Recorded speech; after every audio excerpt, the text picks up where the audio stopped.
बातमी आहे राजकीय वर्तुळातून अत्यंत महत्त्वाचं वक्तव्य करण्यात आलेलं आहे।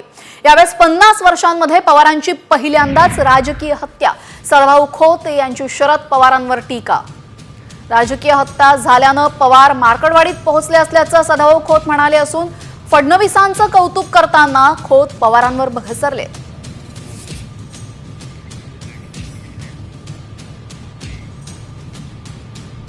पवार साहेब लय हुशार आहे।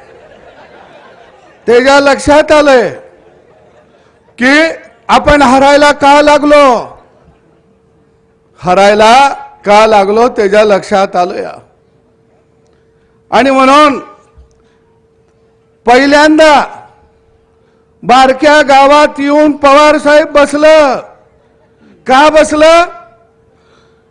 पहिल्यांदा राजकीय हत्या त्यांची झाली आणि पहिल्यांदा देवाभाऊ नावाचा बाप या महाराष्ट्राच्या मातीमध्ये जन्माला आला। एखादा डाव जर पवार साहेबांना टाकला तर काय म्हणतात, पैलवानानं लंगोटा घातला, पैलवानानं ढाकव घेतलं। पण देवाभाऊ नावाचा वस्ताद या महाराष्ट्राच्या मातीत आला आणि बारामतीचा तो पैलवान नव्हता, तुझे भोपळा होता।